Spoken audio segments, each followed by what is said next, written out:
Welcome to Plate Stack Chat. I'm your host, Jason, also known as Jason CF Media. And as the name implies, each week I have some fantastic guests to join me for a chat, albeit around a virtual plate stack. And this week I have two super guests, so let's bring them out right now. First, we have another one of those strange people that gets all excited about CrossFit stats, who is also trying to make your viewing experience of CrossFit more enjoyable through the Heat One app. And you will also find him trying to be heard over the screaming of John Young on the Barbell Spins, The Spin Show. Please welcome Tyler Watkins. Too true. Yeah. John's passionate, to say That's very fair. To say the least. Now, Tyler, as a lover of stats, you might like this next introduction because joining us today is an incredible athlete, a 3 times CrossFit Games athlete. In 2017, he finished 4th, and in 2019, he took 5th place in what CrossFit Games lovingly calls the boys division. And then in 2023, he made it back to the games, but in the big boys category, finishing 25th overall. And in my personal opinion, a breakout star of the behind the scenes of the CrossFit Games. Please welcome the always smiling James Sprague. Try not to smile from my intro. You can't help yourself. You can't help yourself. Thanks for having me on, man. Thanks for coming on. And so those stats are all correct, aren't they? Those are correct. I'm glad I'm a big boy now. Being a teen was an interesting part of life, and things have definitely calmed down in a lot of ways since being in the teenage division. So grateful to be in the spot I am now. What I love is that we all call it the teenage division. Everybody refers to it as the teen division, the teen division. And then when I went to check, because I knew you'd done well, but I couldn't remember where you'd placed. So I went into your profile. We'll come back to that in a second. And it still gets me every time when I look it up, and then it's like boys. I was like, why boys? Yeah. Nobody calls it boys. What is this? I know I sound too young. Like some of those guys in the 16, 17 are stronger than the weaker men in the men's field. Like it's crazy what some of these teenagers are doing now. Yeah. I can't call them boys. That picture you posted the other day, like really, really young you when you first started or something, that was insane. Dude, yes. I was so skinny. I weighed 150 pounds. I was still about the same height as I was now. So just a tall, lanky kid that could not lift a weight, but could run a really fast mile. Now, what I did appreciate, though, looking at your profile, is that you filled it all in.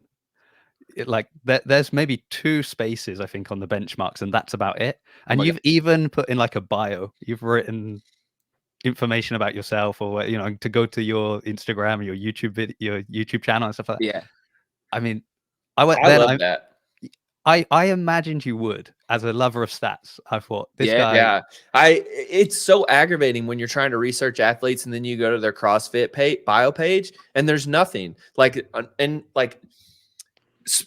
Sprague, whenever you see those, do you do you hide your stats? Like, my Fran time is this. I feel like a lot of people don't lie or they hide them. Like, what's your view on that? I feel like there's no reason for me to hide anything, because it's like people are only going to be able to do what they're going to do. If I go clean and jerk 355 pounds, it's not like someone is going to summon the super strength from my Instagram post to go clean jerk 355 pounds. Yeah. So, I think people, hiding their open scores and hiding all these things, like there's a purpose at some point in the season to do that. But like, for the most part, I feel like all those stats posted on the CrossFit page too are almost becoming like so old school. Like there's so many new stats and so many new things that they could put on there. But like those old school things are still fun to reminisce. I think they have like a Helen and a mile and a deadlift and a back squat, like all common knowledge, like things you could look at Pat Vellner and be like, oh, I know he's right around this. I know he's right around this. And so even if people don't have those things on their page, you can almost guesstimate at this point if you've been in the sport for long enough. Let's see. Right. We have some of his stats on the back of his card for anybody who wants to go purchase that from Wad Zombie or Mint trading cards now. But it's like, what a mid-pod pitch. That was. I have to reach out to these athletes to get those stats. And Sprague was one of the better ones of having to deal with. Like, he just rattled them off like really quickly. You've got his stats there on the card, right? Yeah. So we compare them to the stats he's got on his games profile. Go for it. So what have you got? What stats have you got on there? First one's deadlift. Deadlift. Let me see if that's on here. There's 2K row. Okay, I've got deadlift. Okay. What's he put? He put 535. Okay, that matches. That's good. Well done. Nice. 2K row on there? No. They really should have a 2K on the game site if they're trying to prove fitness. That's like the most fitness test I can think of. It is. Oh, they've got 400-meter sprint. 1 mile run or 5K run? A 5K runs on here. Yeah. 1859. 1859. Wow. Look at this dude. Oh, wow. He's got a 5K row and a 20-minute echo bike as well. Yeah, why didn't they have that on here? You're right. They should put that on here. They've got clean and jerk. They've got deadlift. They've got fight gone bad. They've got Fran, 251 Fran time. Is that correct? Oh, dude, that's old news. Probably do 40 seconds faster than that. Hopefully now. Yeah, guaranteed. Well, what I would like to do is compare your stats to like Justin Medeiros, but he hasn't put any on. So the funny thing is like completely blank. I want to make a card in the future that is all strength stats because that's all I've been working at. Like most of my stats right now are like, oh, I'm the endurance guy. So like it'd be nice to be, on the flip side, like, oh, have a gymnastic thing that's actually impressive or have something in the strength that's actually super impressive. Like a 535 deadlift is like mid pack at the games. So it's like, oh, is that really something it's like not even a flex anymore. A sub 215 Fran for you would be insane. You're so tall. Yeah. Like there should be a height thing with your Fran of like how tall you are. Cause you would probably be one of the only people over 6 feet that has a sub 215 Fran. Yeah. It's funny. Those range of motion workouts, like doing those kind of things. It's as a tall guy, it's always trying to figure out, oh, how can I move a quarter of a second faster in this kind of squat? How can I move, half a second faster with this style kip and this handstand push-up? So it's always trying to figure those things out as a taller guy. And it adds another layer of training, adds another layer of fun to the training because you're not just trying to be fitter, but you're trying to figure out like, oh, how can I move nearly as close to I can as Colton Mertens in a front squat? Sure. Yeah. Did you all see? Sorry, Jason, if I'm taking over, I don't mean to. This is nice for me. I can sit back and relax and enjoy it. And do you know what? It's nice for the listeners. They're going, wow, this is the best episode yet. Did you see that thing the other day that the Open is built for tall people? I saw something along those lines. I know the Games was, a big, like a bunch of big guys too. So I know that like the Games favored bigger athletes this year too. As a tall guy, I would have laughed. Like, did you not like have a reaction? Like, are you out of your mind? Yeah, no, that was funny because I'm like, it definitely is not a tall guy thing. Like, it's if it's a tall guy thing, it's covering space. Like you need a bunch of space and you need to be able to cover space. And the Open's confined to your little box, so it's like not really. That was funny. I agree. Yeah, I can think of like there's like the wall ball rowing workout that they had in the Open. Okay, tall guy workout. I'd agree with that. I would agree with that because that's probably the worst Open workout I've ever done. And I'm not a tall guy, but like the deadlift and burpees over the bar workout, that's great for me. The bar doesn't have to go up very high. It's a bigger challenge for me to jump over the bar than it is to deadlift. Totally. We were doing like sumo deadlift, 5x5 sumo deadlift in the class the other day. So I just go and do whatever's on the class programming. So that's how I, that's the beauty of not being an elite level athlete. Is you can just go and do the class. And in the warm up, you're like going through the different sort of ranges of movement of it. And at one point we're going just above the knee to standing. And I realized in a sumo deadlift, for me, just above the knee to standing is almost nothing. Like it's the amount I have to move. I just thought, wow, this is nice. And I do feel bad for you guys that have got a long way to travel with that bar to get up. It's all about that arm length, though. It like becomes about ratios because, like, for me, my arms are really short. It's like not even as close to as tall as I am. So it's like it's really weird. So it ends up being like not that I end up deadlifting like a tall guy because the range of motion is still longer for a tall guy. But if you have longer arms, so like John Young has much longer arms than I do. And so it's like, it's almost like he's a short guy in a deadlift workout because of his arm length. Yeah, the deadlift is a funny beast. Yeah. The other one that was good for me was when they brought in the line for the handstand push-ups that everybody moaned about, and they're like, "Oh, it's." And I was You like, liked that? I was like, "This is where my hands are." Yeah, like, that same. was perfect. I was just like, "Great." It's like the standard is, Jason, put your hands where you always put your hands. Okay, great. So yeah, couldn't have been more opposite for me. I love the old standard a lot more, especially for like a kipping handstand push-up. You fall off the wall so quick because you're so close to the wall. At least for me. Like, Yeah. but thricked in a wall facing, I don't mind. But the like kipping, oh my gosh, it made the movement a lot harder. See, I didn't mind the wall facing either, but yeah. But like Jason was saying, like the line now was essentially where my hands were. So it was like, okay, it was just flip around the other way. Just makes it totally feel different. Puts it on your pecs. I mean, if you ever try a handstand push-up wall facing, like being 20 inches out instead of 10, for me, it's like 10 times easier. I don't know if you ever tried it, but like you can manipulate the crap out of it more. And I could probably do 10 more reps on a max set doing it that much far away. But so it's like the standard makes you hold somewhat of a decent position, which is a good thing. I was just DMing Brent, and because he's in the first week of the Open announcement, I was like, what do you think is going to happen? And what do you think they're going to do? He's like, they're probably going to put handstand push-ups to make me look like a fool. And I was like, oh, dang, I hope they don't do that for you. I want you to rep for the tall guys. We put, he's in the Heat One app for the Open announcement. So you can pick him or Jeff. And, I texted him. I said, hey, this is going to be in the app. If you could go ahead and win this, that'd be okay. I'd appreciate that. Pick up some points that other people aren't going to get. He goes, I'm not even going to start the workout now. Oh my God.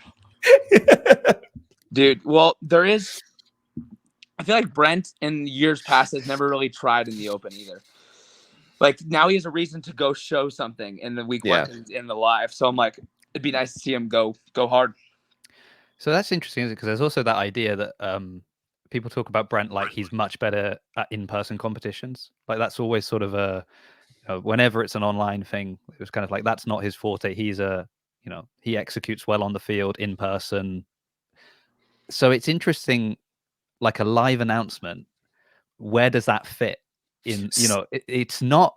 Because is it that he's good when there's a whole field of people and you're all doing the test once and it's like the execution in the moment? Because if it's still that people can go back and redo it and adjust and change, and even though he does the live announcement, other people can still do the Open as you would normally do the Open, can't you? I think the thing for him, because he's a rather analytical person, is that he knows the workout going into it. So with a lot of the in-person events, you usually know that. So it sort of evens it out to where, yes, it's in person, but he's becoming aware of the workout within seconds, and then has to go warm up. So it's like sort of, I don't know, like you said, where does it fit? Yeah, like the more you do the sport, like the more you're going to understand what combos affect different muscle groups and what has direct interference on each other. Like that's why the more you train, sure, the fitter you get, but you're also mentally understanding more and more what different movements affect different movements. So I feel like, training years, like sure, you're getting fitter, but you're also mentally understanding the sport better and the combos and how they affect you. Yeah. I mean, that was interesting to see. I've mentioned like seeing you in the behind the scenes. By the way, James, you're amazing in the behind the scenes. Like every time you pop up on the screen, it's like something fun is about to happen. You just seem to have such a again, when you think about where you are when this is happening, like you're being recorded, you're at the CrossFit Games. This is the final stage of competition. This is what everyone has been chasing, through the season. Now you're there, the pressure's on. You're just having a great time. You're just enjoying it. I mean, you're ripping up your hands. You don't care. That's fun. Like, I'm glad it looked that way. I definitely had some time in the hotel room, just feeling all the feels, man. I was pretty bummed with after day one. I got pretty sick, and I was really frustrated with that. And then the hands tearing was just like, well, I'm gonna try and get as far as I can now. But it's like I was just there. Like I just wanted to make it there this year. So I had to keep that in perspective. Kind of like Haley Adams just said for her 2019, she's like, I was just happy to be there. I want that same energy going into this year. Like I always just want to be happy I got there, but like last year I felt like I had so much more to prove. So I'm very excited to get back and be healthy. And avoid all the things that could have got me sick. Like, I'm hugging everyone. I'm being up in people's faces. Like, maybe I don't need to be doing that before the game starts. Like, maybe I just need to stay to myself a little bit more, and that could pay off. Yeah. I don't know. Like, I would just like being you is the key. I think being you in your element. We were talking about this because my wife's on a team that's trying to go to semifinals, and we were talking about the differences in type of pre-game athlete, like what people like before a game. And it's like, I'm a football player, so it's like we had a lot of like rough talk, like people trying to hype each other up and all that stuff. And it's like no one on that team, me included, no one on that team was like, we don't like that. I get really quiet before events. Yeah. And I like to be like by myself and just kind of like thinking and being in my head. Whereas other people, like, they kind of like the distraction, like the goofing around, like the Josh Bridges, like he was notorious for that. Right. Totally. And it's like, I always find that interesting, like what people like to be kind of roughhousey before. Yeah. It's just like people recover in different ways too. Like I recover well on a golf course and outside and like walking around. Some people in a dark room with no one around, no one to talk to. Like it's all personal, and no, there's nothing that's right or wrong about either of them. I was speaking to Alex Kazan on the podcast the other week, and I think she likes that kind of, she likes to be chatting, to be friendly, to kind of have that sort of vibe before events. But we were talking about like the higher you're climbing on the leaderboard, the quieter it starts to get around you, because when you're like the bottom half of the pack, people will be friendly, right? Because you're all just happy to be there and you're doing well, and maybe, but then when you're kind of in the top 5, top 10 to top 5, it's like, oh, now every point really matters. You could be taking my money. Like it becomes a different beast, doesn't it? And it's quite, that's interesting. And so my question for her, which obviously she won't be able to answer until this year, I guess, is last year she'll have seen the change because she went, and as she did well, she'll have seen that change happen. Now you go back having had a top 5. Is it immediate? Like, are you already kind of when in the corral, we're not chatting, we're fighting? This is serious. Yeah. So, I think that she'll, specifically for her, like she'll keep her fun vibe. She'll keep her. I think she will.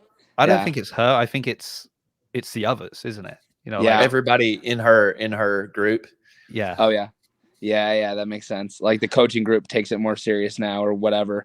Who knows? But yeah, I think that the better you do, I think that you'll continue to want to, like, some people will have a good year and then they'll kind of want to lay off, be like, oh, I'm doing everything right, and they won't train as hard. Or for the most part, people will have a good year and then they'll lean into it more because they're inspired. They're like, it's working, let's keep pushing it. And I hope to be that second person, like where it's always like, oh, I want to keep building off good years, not just like, oh, I had one. Let's just keep it chill. Hey, we had a good year, let's push it harder than ever. There's something to that too. Like, I've thought about this, like Wadapalooza was a big deal for us. We were integrated to the whole system and all that. And it's hard. Like, I would imagine as an athlete, you're there, you're fighting, you got to think about the next workout. You got to think about recovery, eating, all these things. But like, there were moments where I tried to remind myself, like, you're where you wanted to be 3 years ago. Yeah. So like, think about that while you're there and have fun with that. Don't squander it because you have to think about all the things. Like, just fucking feel it for a minute. Have fun. Totally. Yeah. If you're not like living in the present and really enjoying what you're doing, it's like you're really missing out. Like, you don't know it's a memory till later, but what if you try and like realize, oh, you're making a memory in the moment. And just appreciate that. Like, good goes a long way. Yeah. This is like the conversations I'm having with my kids all the time. It's like, it's just like they're never happy. It's like, have a really great day and then we leave, and then it's almost like, well, what's the next thing? And I'm like, hold on a second, what do you mean, what's the next? Yeah, totally. You need to put them on a farm. That's where I was raised, and it was like there was no next thing. It was just be on the farm. Hey, they probably love that. Yeah. But I mean, going back to the detour I took a minute ago, 10 minutes ago, when we started talking about the behind the scenes, was like watching Brent in the behind the scenes as well is really interesting because, you know, he's got the reputation as the professor, and the way he, and you pick up on it in podcasts and the way he talks or on his, you know, Instagram and stuff. But it was interesting to see it kind of in real time, even though it's obviously, you know, months after the fact. Mm-hmm. But they're watching the screen, talking about a workout, kind of like breaking it down, analyzing all the different points. And I was like, I mean, that's the insight you get. So I think you're right. The more years you're there, the more you're doing it. And then if you're anyway with that like analytical brain and the way you look at stuff, so you can see it. That would just get in my head though. Yeah, I mean, when you think about a competition floor, it's like when you're doing the open, like we were referring to Brent not doing as well in the open, there's not as much moving pieces. But when you're on the games floor, there's huge transitions. There's pylons you need to move. There's strategic places you need to place your chalk. There's ways you place your kettlebells on the floor that are going to help you gain these quarter of a seconds. And that's why he ultimately does well when there's a bigger floor. Is because there's more of those details to break down. And most competitors just worried about how am I going to break my reps? Well, he's not only thinking about that, he's thinking about, oh, where do I place my chalk? How do I transition faster from here to here? Where do I slow down my transition to maximize my muscle recovery? All those things. I've tried it both ways, where it's like during the open specifically, like I've mapped out like you need to be at this point at this time, and you like at every portion of the workout, I'm like, you know, and I know what that entails. But then there's other times where I've just done it intuitively. Do you like the one or the other? Oh man, I like setting a cadence for myself specifically. Like I know in sub 5 minute workouts, my transitions need to be less than 5 seconds. I know that in 5 to 10 minute workouts, my transitions need to be 10 seconds at most. I know that in 10 to 20 minute workouts, 15-second transitions are going to be okay. So I kind of just like have a cadence in my head and I'm counting, depending on the work, obviously. But for the most part, those rules I just explain, I kind of stick to them. And that usually maximize my score so I can have a final hard push at the end. But I really like just counting in my head and like holding myself to that. I like that. I've played with that too. Like used to be like I would watch like some of the athletes doing the open workouts, like Jason or Scott Panchik comes to mind. And I would map his transitions, like, oh, okay, he took like a 6 or 7 second transition here. And I would try to replicate those. And then I realized over the course of a couple of years, it's like, okay, they're way fitter than me. Yeah. Mine's probably going to be like a 14-second transition here, 20-second transition just here. Double whatever they do. Right. Yeah. Then you got to add in the little bit of time for taking your shirt off in one of the transitions. Don't forget that. That's really important. Well, you're a pro if you can do it all at the same time. You just transition and take your shirt off. Yeah, and then just I haven't made it there. Oh yeah. So like this year will be interesting from kind of what we're hearing is that like floor plans are kind of gone or going to be super minimal in the open. Yeah, Boz was sort of saying what was interesting actually. I really wanted to do a video on this and then it just got away from me, and then I was like, it's too close to the open now, so we'll put it in here.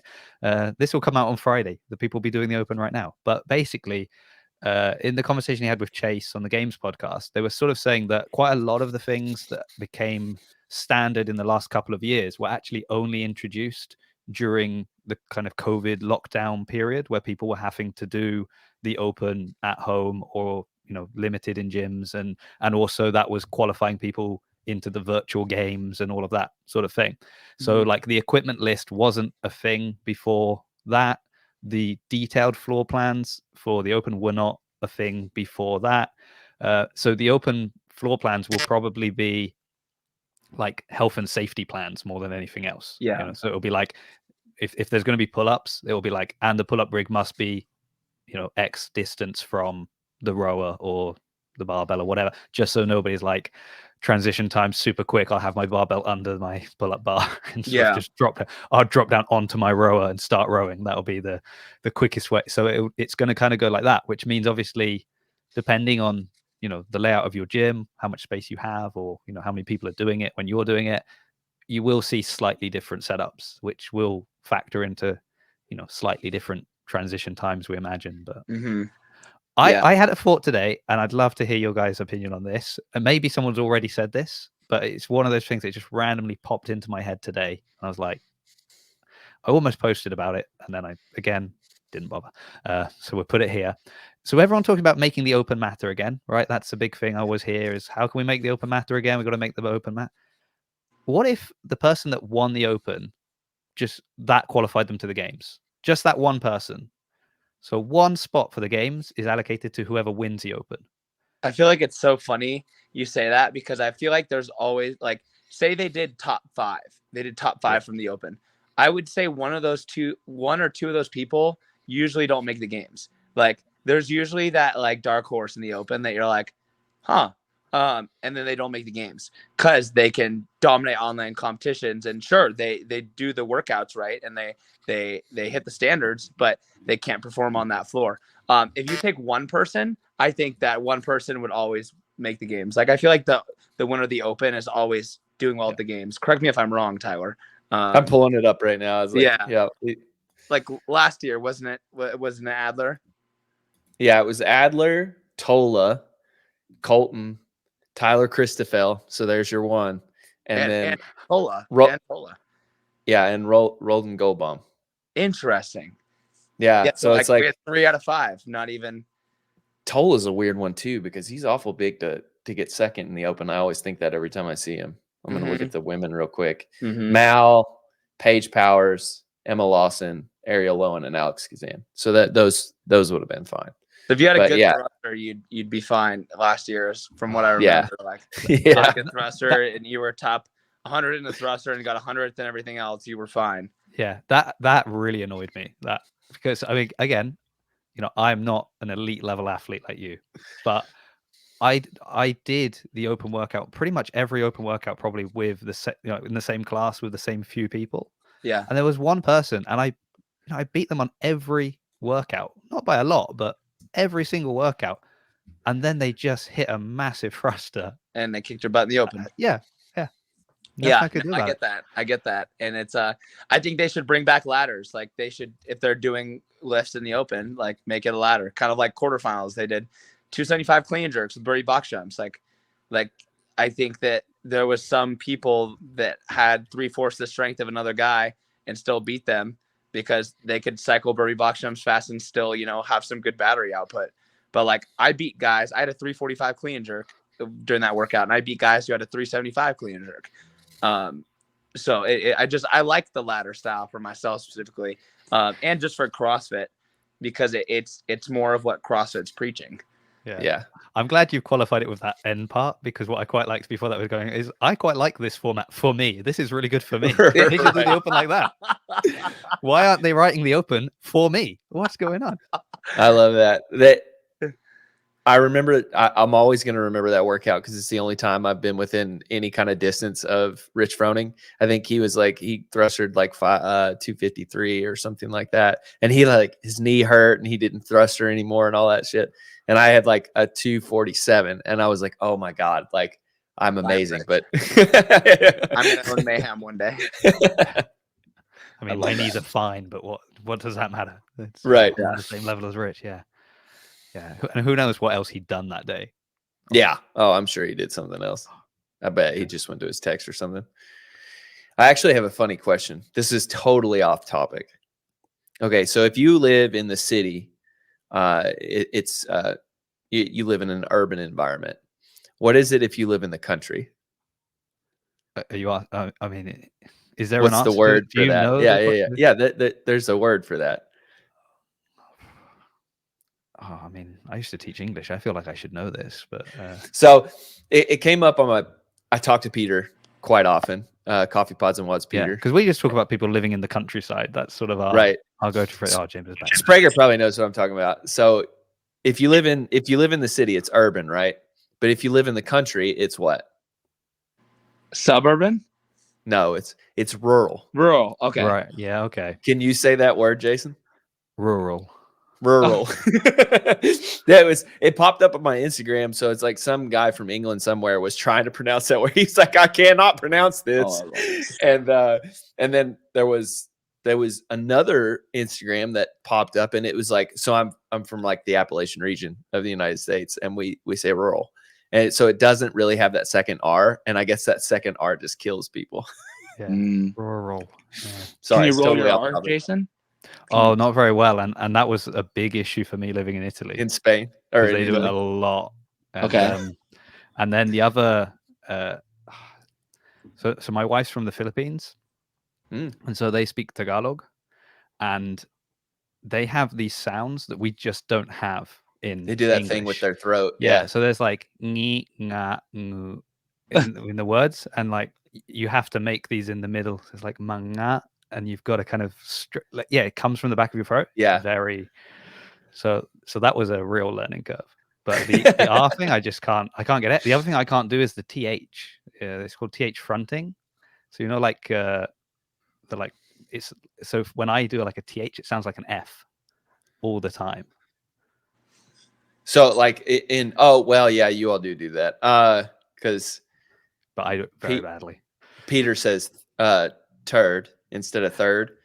Yeah, oh, that's completely done. That's where I say I think he's messing with you. I say third, so it sounds more like Friday than right.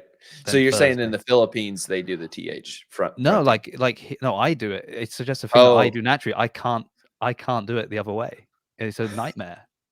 So like for the the superhero, it just sounds like I'm saying four.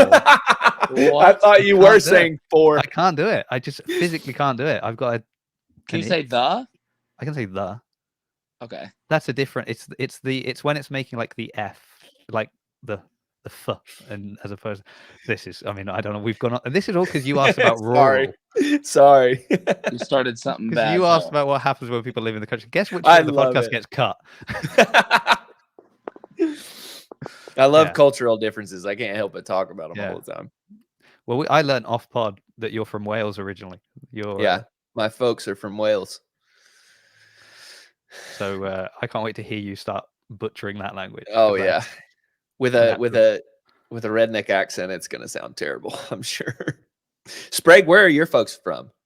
My folks are from, well, my mom's kind of lived all over, but she was born in California. My dad was born in Washington. So we're all from Pacific Northwest.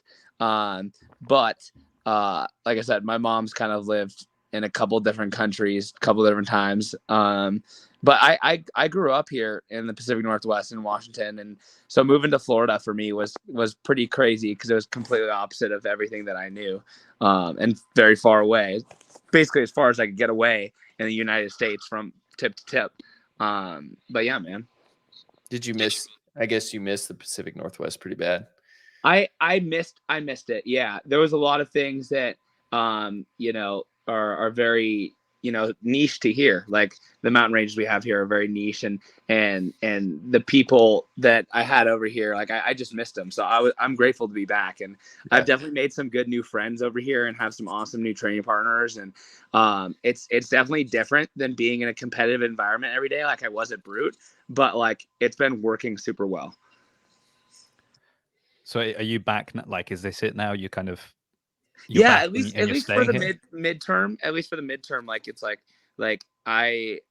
me and the fiance are focused on planning a wedding and doing all these other life things that are more important than CrossFit right now. Like, so training's still a huge part of my life. Like it's what I'm doing every day. It's what I'm focused on, but there's so much more than just training now. Like while I was in Florida, I was kind of just training.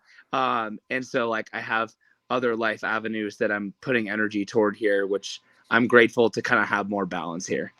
Nice.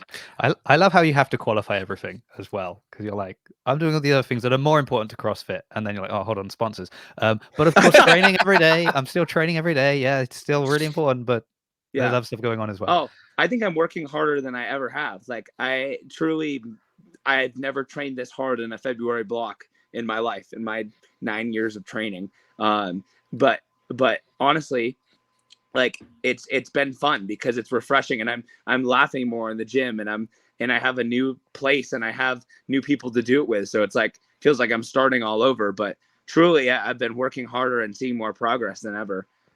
Are you sort of close to where you grew up? Yeah, I'm 4 hours. It's not too far. Yeah. This is something we talk about all the time on Spin's podcast, which is people who sort of train at home. You've seen Mal she went to Vermont and now she's back home and like is totally burnt out from the sport. And then like all of the greats essentially trained alone until like Matt towards the end of his career went to Mayhem and all that. Yeah. But it's like, I also think about like when Brent made the All In series, if you guys remember those. Yes. Those were the best. But I always thought it was funny because he was like, I'm all in. He was like, I'm not working anymore. I'm just training. And I was like, it didn't pay off. The following year, like he got cut early from the games. That was sort of a weird thing, but it seemed like his career went on a decline for a second. Do you think that there's something to that, to training where you're comfortable and around your support systems and all that? Oh, 100%. Yeah. I mean, if you can bring your support system with you to a new environment, great, make it happen there. But like I was kind of alone in Florida. Like I had a roommate and he was one of my guy buddies, but that was really the extent of it. So like having family here and having, just more people to hang out with on the daily and have a life outside of the gym, for me was huge. Like I can take my mind off of CrossFit for a sec. It's not healthy to be 24/7 athlete. Like, of course, you need to make decisions 24/7 that are to better yourself as an athlete, but to always be in the athlete headspace. Just like if you work at, let's say, a vet, like you can't always be in a veterinarian mindset. You can't always just be thinking, oh, how can I? This is such a stupid example, but any I know what you're saying. I love it. I love that you went with vet. I mean, yeah, sure. That was the I want to first thing dig on into my mind. that. Why did you go with that? I don't know. It just made sense. I was thinking about animals. No, you can't just be driving down the road and you stop your car because you've suddenly seen a pigeon that's fallen out of the sky. So you got to run over there because you're a vet 24/7. You're a vet. Yes. I was speaking with Ariel Lowen. She was on last week's podcast, I think, when this comes out. And yeah, she was saying, she has realized that like training more is not better for her. She does well with intensity. She has her kind of block of time that she uses to train and she gets it done in that time. And, doing it in 5 hours is not going to make life any better for her. No. And obviously she's also a mum. So she's got, all the things to do for her daughter as well. And so it's like, at the end of the day, you're going to train more hours, probably not do any better.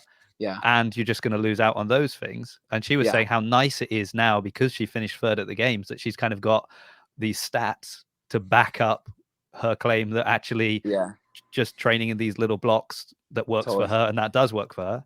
And I think, with like the going all in on the training, it is interesting, isn't it? Because the idea of moving somewhere and then your training environment is now going to be, better, more competitive, whatever it may be. Mm-hmm. But obviously there are so many other factors in life that influence us that aren't taken into account with those kind of decisions necessarily. So, how much is, mum's home cooking helping you in your training? Maybe you don't realize how much. It's the thing I always, Tyler's a stats guy. He loves stats. And when we used to do this with Tom and Sam, Tom was also very much a stats guy. And actually we spoke about this on, Tyler came on the podcast once before.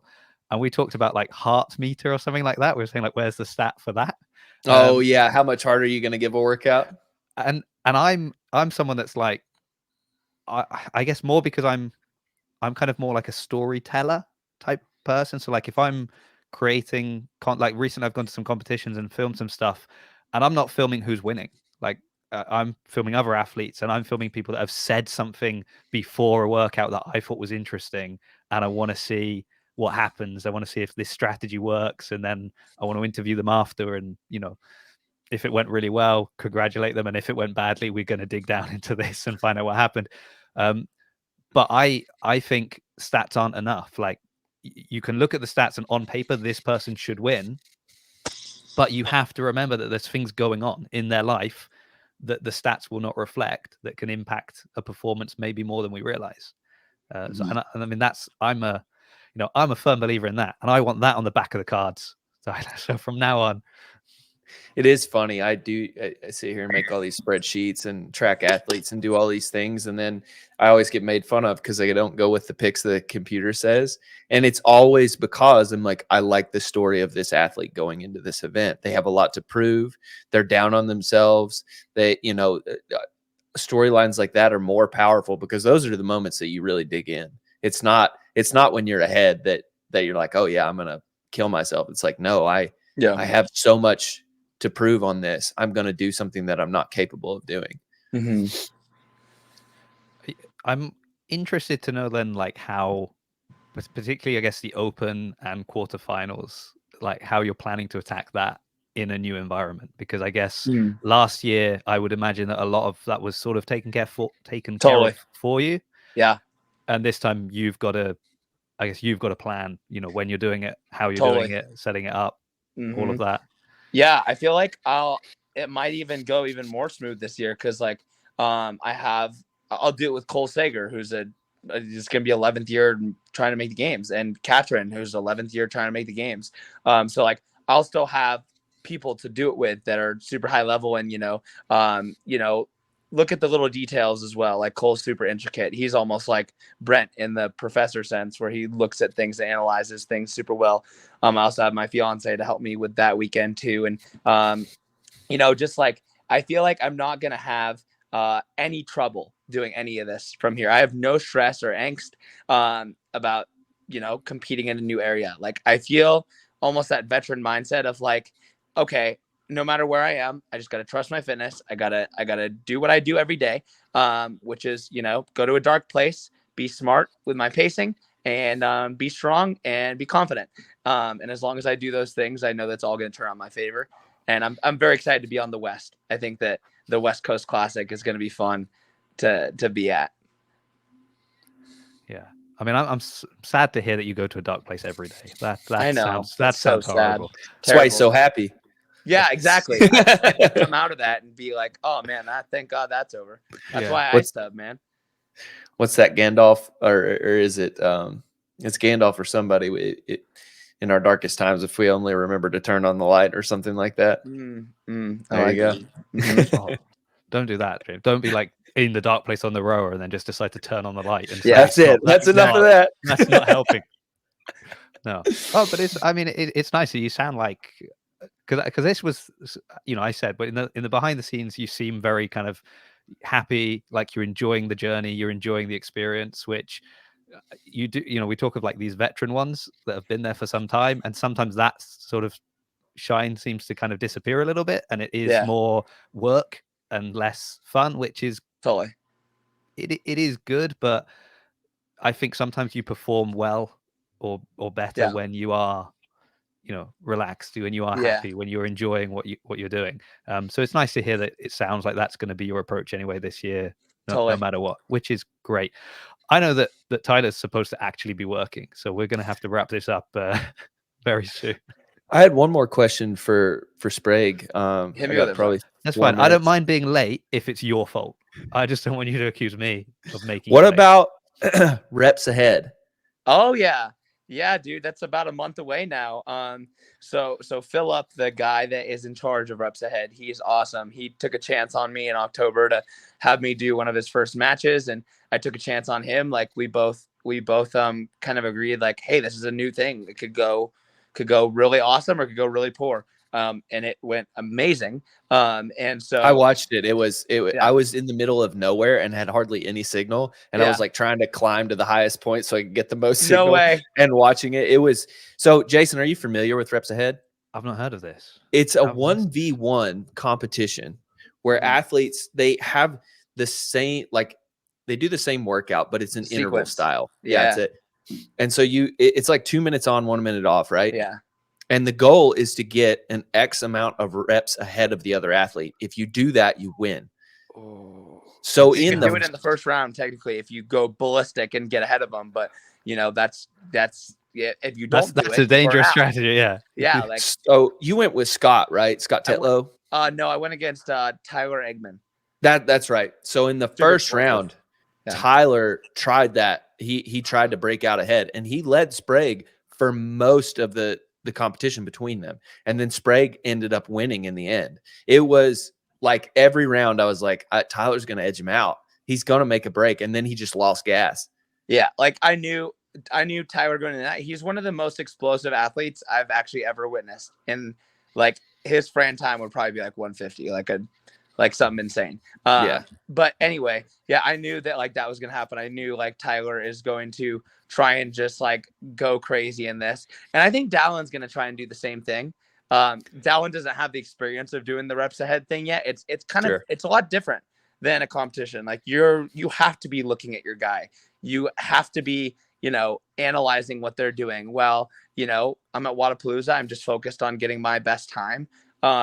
You know, you have to, like, if I wasn't looking at Tyler and I hopped up 1 second later in that workout, I would have lost. So I had to know like exactly when I had to hop up to keep him in reach. And so I'm excited for this next one. I think it's gonna be a lot different than the first one. The movements are a lot, you know, more impact, like a squat clean and a bar muscle up are a little harder than a chest to bar and a hang squat snatch. Like I feel like it's gonna hurt a lot more. And definitely it's gonna be fun because we'll have a big group there and a big team to rally behind us. So it'll feel like we're competing for real, and that's the goal with it. It's like make it a real live competition. And I'm hoping to raise more awareness for this because it's for a good cause too. Like a lot of the proceeds are going toward a veterans foundation and just helping. I think it's Wounded Warriors. And so it's a really good thing that they've started, and I think there's a lot of potential for it. And there's a big tournament in the works for November after Rogue too, which sounds very exciting. So all of these things just get me very amped. I'm really excited about it from the Heat One side. I mean, it's perfect for us. Here we go. Like who's gonna win? What round are they gonna take the win Oh, in? yeah, Like there's all so many that different stuff. side bets. Totally. Oh, I love that. I mean, if you want my opinion how it's gonna go, it's like Dallin will probably lead the first 2 or 3 rounds. We'll be tied up for 2 or 3 rounds, and I think we're gonna go the distance of all 7. Like I don't think one of us is gonna get that other reps ahead. Like I think that it's gonna be a win based on who. It's not gonna be like end before 7 rounds. It's gonna end at the tie break, and it's gonna be someone's gonna get their hand raised. Do you want to say who that someone is? Not yet. I think it could go either way. Dallin's very fit. Dallin's very fit, and I will smack talk him for fun, but he's very fit, and I don't see any reason for me to just say I'm going to win because he's on a constant upward trajectory too, as I am too. So it's going to make for a lot of fun.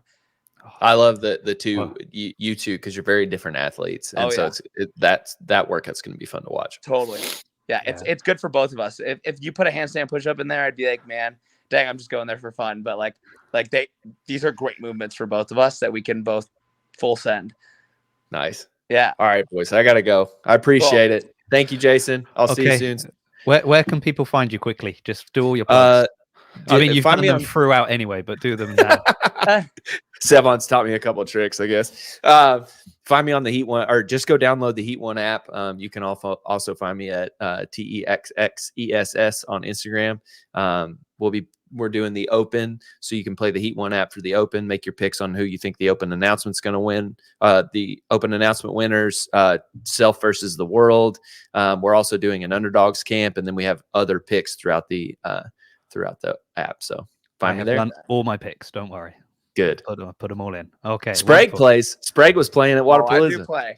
I tried to shoot my shot with my 5th place at Waza, and it almost came into fruition. Good job. All right, guys. Thank you. Yeah, right, thank you, guys. Appreciate it. Bye-bye. James, where are all your plugs? Oh, my plugs. Okay. Yeah. Come on. James Sprague on YouTube. I'm trying to get my channel more up and running. I'll have some good content coming throughout the season on YouTube. Spraguer with 4 R's. SPRAGUERRRR on Instagram. And then that's really it. You can find me on Bumble. Just kidding. I'm just kind of on those 2 platforms, Instagram and YouTube. It's more than enough. Wonderful. I will put links to all of that in the show notes and the description of the video. So if you want to find any of those links or links for Tyler as well, they'll all be there. Thank you, James, for joining me. Thank you, Tyler, who's already left. And thank you, everyone, for watching. Yes. Thank you, Jason. Have a good one, brother. You too.